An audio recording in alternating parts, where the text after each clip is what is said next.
E aí galera, então vamos dar início a mais um podcast de comentários à tese da arquitetura mental de Tiago Magalhães. Então vamos dar aqui continuidade à exposição dele, né? E aí, tudo bem, pessoal? Antes de eu entrar aqui no tema, no conjunto verdade, ou na questão verdade, né? Eu vim aqui falar para vocês o que faz a formação da nossa personalidade, o que tem muito no nosso plano de fundo até os nossos 19 anos de idade, não sei o que, né? Que a gente acredita muito nas coisas. Os nossos pais, para estimular a nossa reação em relação a essa realidade que a gente nasce como se fosse um vegetal, né? A gente não consegue demonstrar sentimentos, a gente Vamos dar uns comentários acima disso que ele acabou de falar, né? Ele disse que nós nascemos como se fossem vegetais. Para ficar mais específico e mais exato a descrição aqui do que acontece com o recém-nascido, eu vou falar algumas coisas, né? Eu não sei se ele tem um conhecimento errôneo acerca desse início ou se ele está tentando falar de uma forma que as pessoas possam compreender, mas de uma forma imprecisa e que não passe assim de forma exata o que é o recém-nascido. O recém-nascido, quando ele vem ao mundo, os únicos recursos que ele tem praticamente são reflexos incondicionados, ou seja, coisas que não foram memorizadas, vamos dizer assim, ou associadas corporalmente, tal como aquele cachorro de Pavlov, que é um experimento de Ivan Pavlov, no qual o cachorro, ele, ao longo do tempo, ao saber que ao tocar um sininho, o alimento dele ia vir, em determinado momento, esse cachorro ele começou a salivar apenas ao ouvir o sino, sem precisar ficar à frente da comida, quando a comida do cachorro chegasse. Então, é mais ou menos essa ideia. O recém-nascido ele não vem com esse tipo de reação, esse tipo de reflexo, tal como esse aqui desse cachorro, que ao ouvir o sino, ele saliva, né? Ou produz qualquer outro tipo de resposta, de comportamento. Então, inicialmente, o recém-nascido ele vem com vários reflexos incondicionados, que, por exemplo, quando você coloca o dedo na palma da mão do recém-nascido, ele faz um movimento de apreensão, ou seja, ele vai apertar muito o seu dedo de uma forma até bastante forte, né? Também ao tocar na planta do pé do bebê, os dedinhos dele vão se comprimir como se quisesse abraçar seu dedo, pegar seu dedo com o pé, como se fosse um macaco, né? Só que é um pé, não é uma mão, como se fosse do macaco. Vocês entenderam, né? Também tem o reflexo de marcha, ou seja, se você colocar o bebê em certa posição, ele vai fazer movimentos como se estivesse marchando, como se estivesse andando, um andar primitivo, vamos dizer dessa maneira, e além de outros reflexos, como por exemplo, você colocar o dedo na bochecha do bebê, ele vai imediatamente colocar a boca na direção da onde tocou ali na bochecha dele. O bebê está fazendo isso conscientemente, voluntariamente? Não. Isso são reflexos que o corpo dele já tem, e à medida que o bebê vai aprendendo a dominar o corpo dele, esses reflexos eles vão sumindo, vão desaparecendo e sendo substituídos por movimentos voluntários, porque o bebê quis mesmo. Muito bem, e as mesmas coisas, as emoções desse bebê. E essas emoções desse bebê vão ser basicamente reflexos também, né? Emoções muito básicas, reações muito básicas, como de fome, choro, de incômodo, essas coisas. E à medida do tempo, o bebê, ele, ao ser estimulado pelo mundo, pelos pais, etc., tal como o Tiago falou aqui, ele vai conseguindo obter um autodomínio, um autocontrole através dessa estimulação, né, que vai resultar no que ele vai falar aqui agora. As fisiologias, não sei se já nos primeiros dias ou se já são nas semanas, e aí depois a gente começa a ter um desenvolvimento mental em relação às coisas. É o que? Os nossos pais, o primeiro sistema que eles ensinam pra gente é o quê? Que tudo é uma felicidade, né? E que você é tudo e que você tem tudo. Esse é o primeiro sistema. Porque tudo é uma felicidade, que você é tudo e tal. A maneira como os pais vão te tratar, você lá bebê, recém-nascido, é tudo uma alegria, né? Toda brincadeira é sempre de rir, de alegria. A mãe, o pai faz uma vozinha assim mais agradável para o bebê, estimulando ele, enfim, essas coisas. E aí o bebê ele vai tendo digamos, a percepção, o registro de que ele é especial, de que ele é tudo, de que tudo é legal, de que tudo é alegria, porque todas essas brincadeiras, obviamente, vão ser alegria, né? Risada e tal, tentar fazer o bebê sorrir, rir e tal.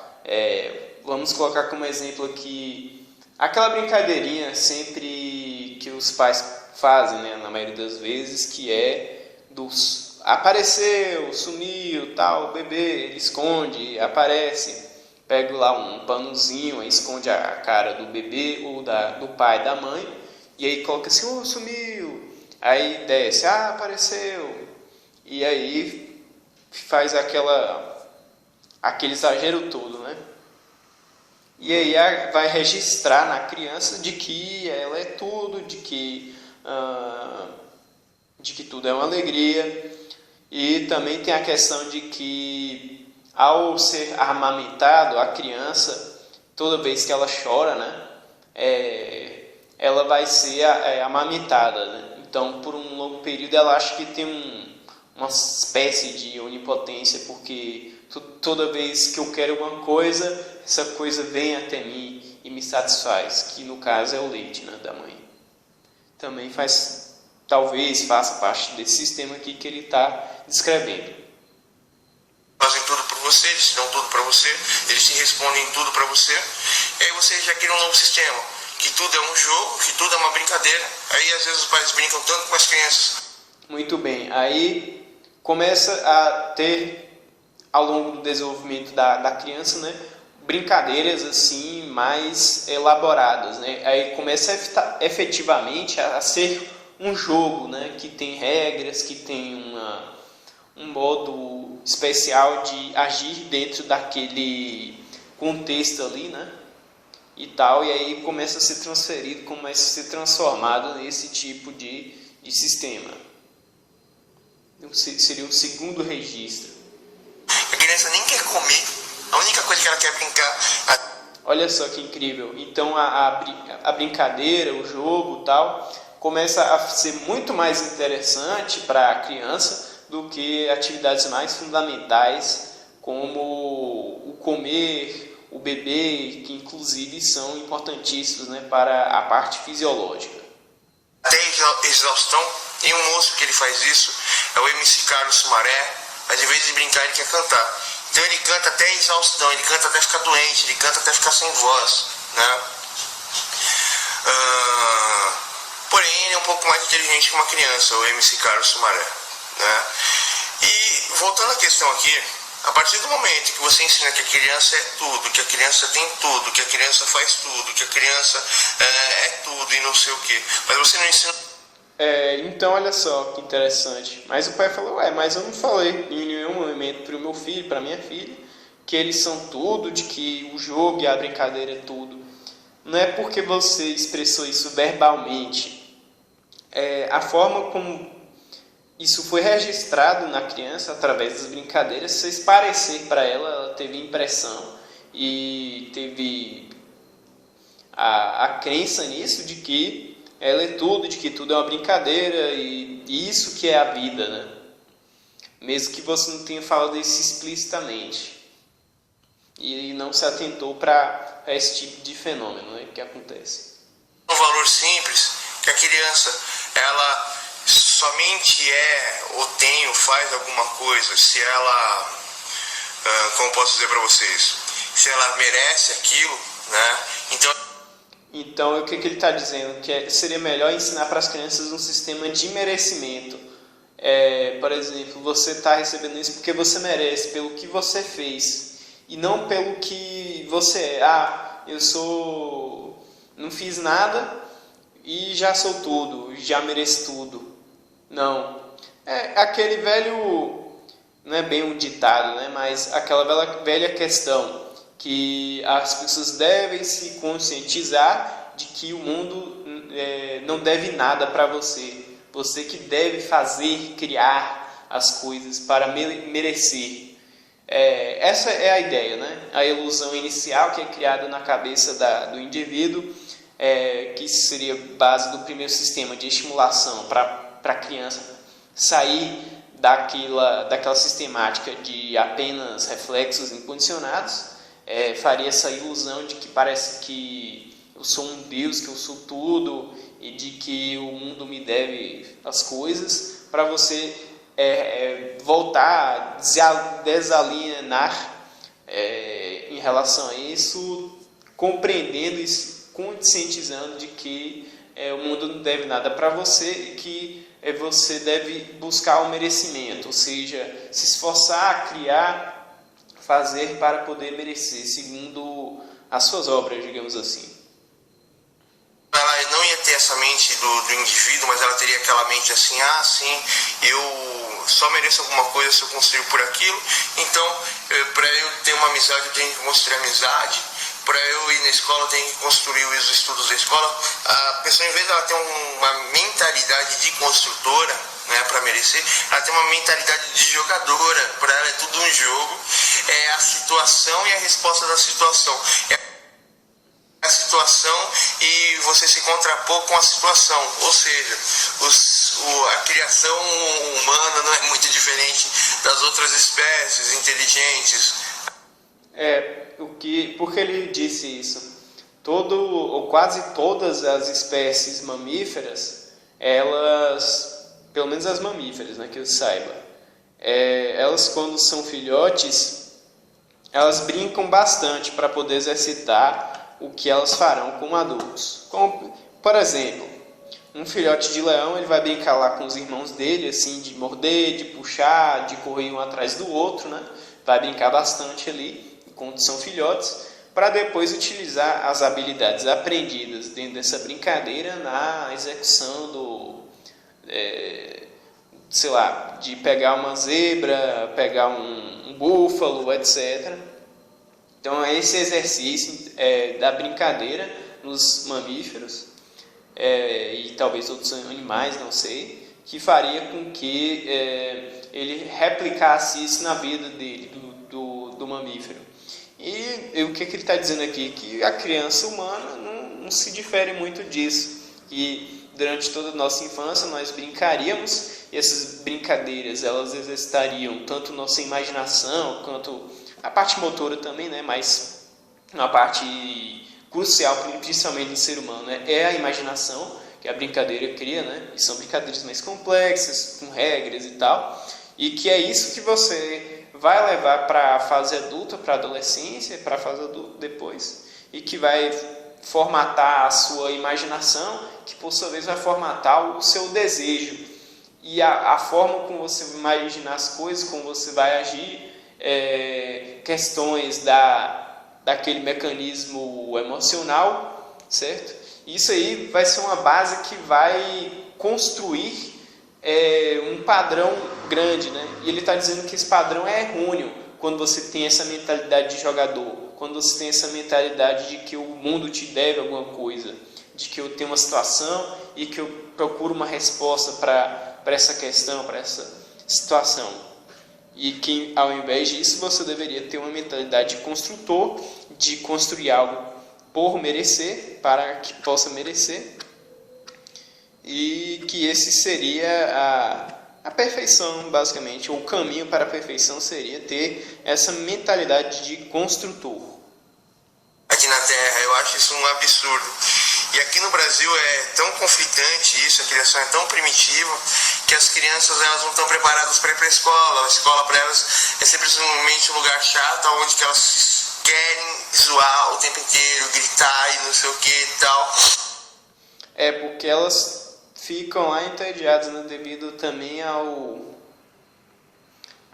toda essa construção do ser.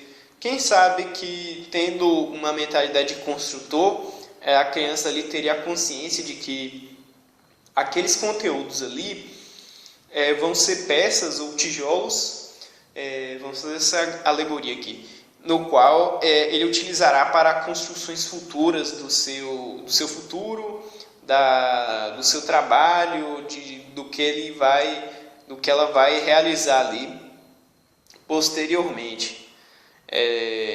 E aí então não ficaria entediada, né?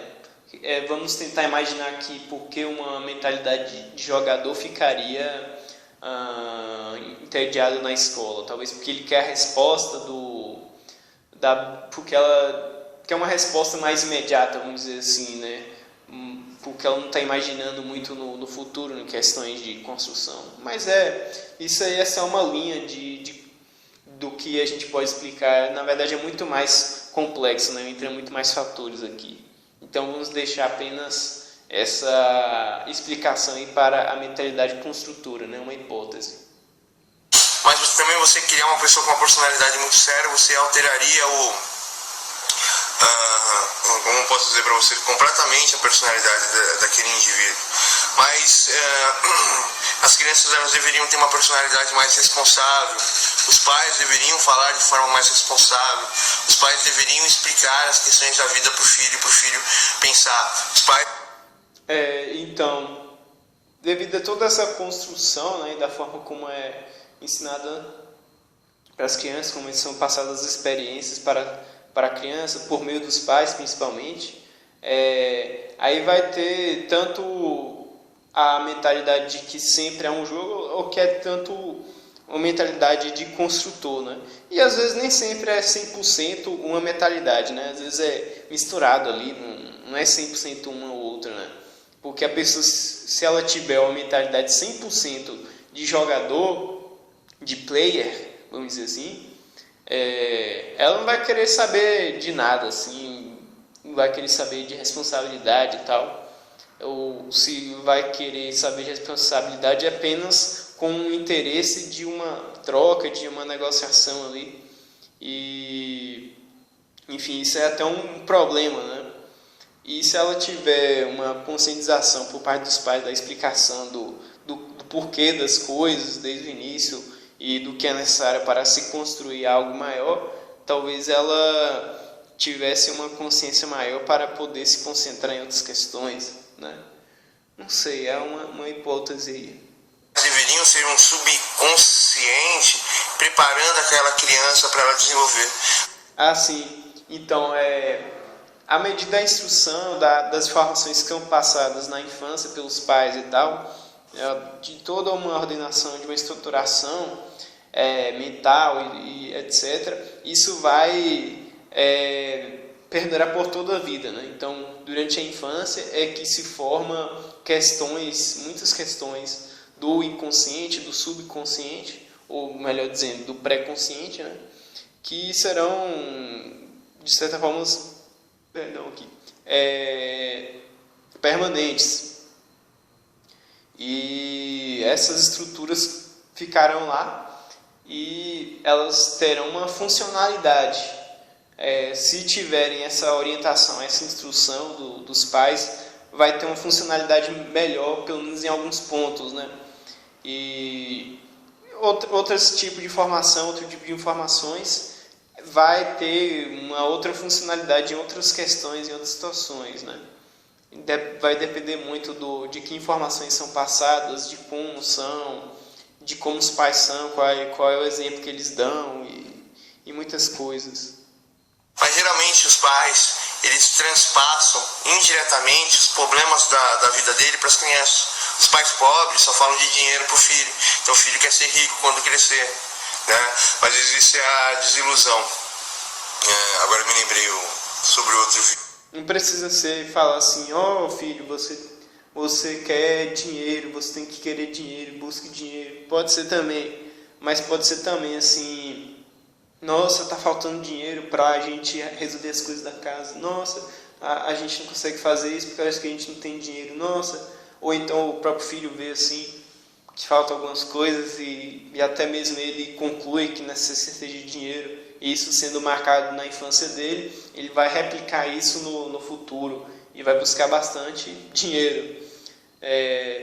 Por exemplo, né? Vídeo aqui que eu tenho que fazer, eu não fiz ele complexo, né? É sobre a perspectiva de ponto de vista, era isso que eu tinha escrito lá, mas não estava entendendo. Eu gosto de escrever em equação matemática, eu ponho as expressões e quero que o meu cérebro ele sume essas expressões. E aí o que acaba acontecendo? Todas essas crianças se acham, vamos supor aqui, eu sou um indivíduo, eu sou um ser, eu tenho tudo, meus pais fazem tudo e não sei o que e tal. Põe todas essas crianças com essa visão egoísta, que simplesmente os pais não acompanham o raciocínio, nem o desenvolvimento emocional. Quando a criança ela adquire muita força física e muita habilidade, ela começa a ficar igual o Cherokee aqui quando era novo, né? E os pais começam a bater na criança. Começam a bater, e essa criança já começa a ter um comportamento de que ela está sendo atacada e ela tem que se defender, né? Quando ela conhece o amiguinho ataca ela, mede força, ela vai lá, bate no amiguinho, ou quando o amiguinho tem algum brinquedo, ela vai lá, fala que o brinquedo dela é melhor, ou quando o amiguinho fala que gosta de futebol, ele fala que ele gosta de carro de corrida, ele gosta... Aí, tá vendo, ele está demonstrando várias linhas possíveis de evolução a partir desse padrão primordial do jogo, da brincadeira, e a partir disso, ao longo de comportamentos e conjunções com outros comportamentos dos pais, vai havendo outros desenvolvimentos a partir disso, né? Criando esse comportamento de, por exemplo, ser uma criança que fica esnobando as outras, o que bate nas outras, o que é um valentão, ou que fica falando que o que ela gosta é melhor do que a do outro, e por assim vai. Muitos outros tipos específicos que podem sair disso, né? Do time, né?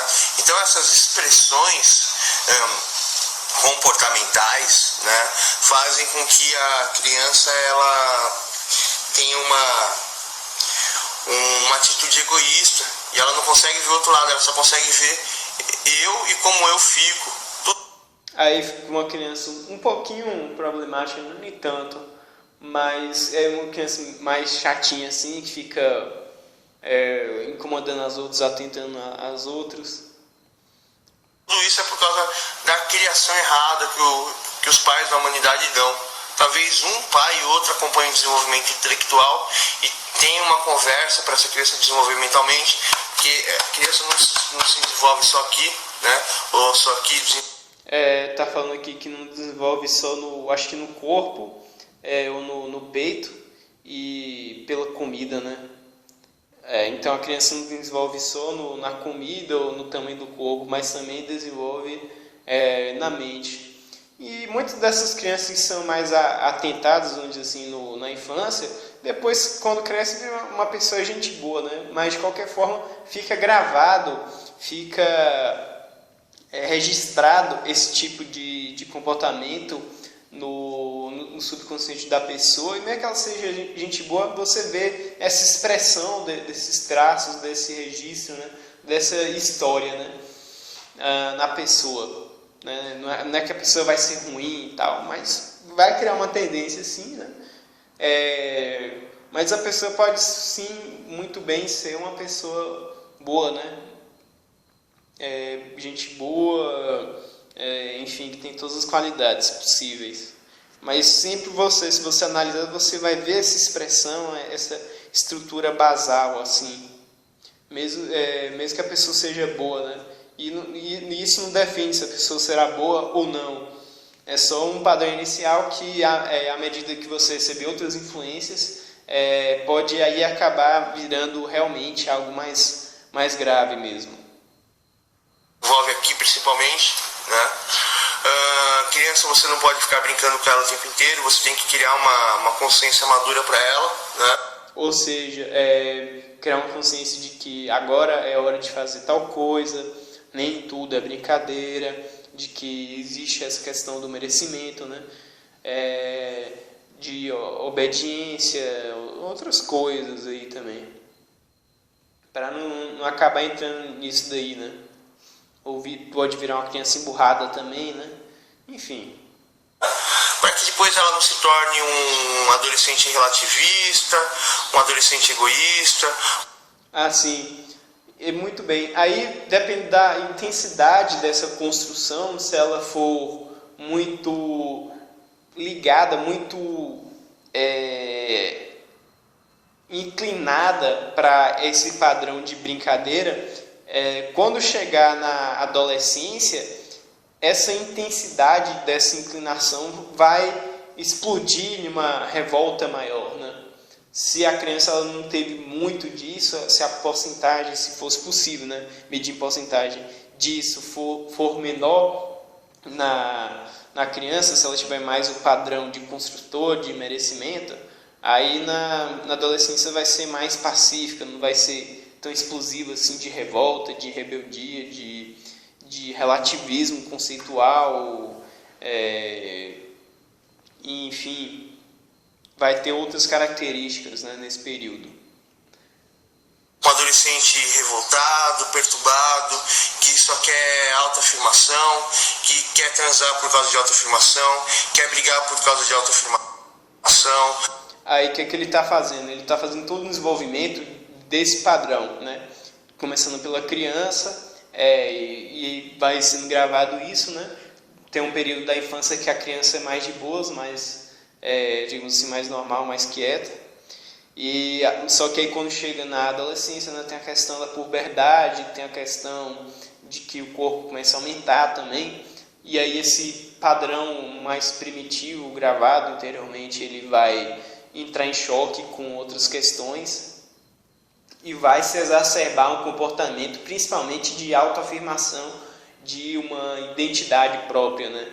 De que a minha identidade, a minha opinião é melhor do que a dos outros e tal, dentro dessa construção aqui que ele está falando, né?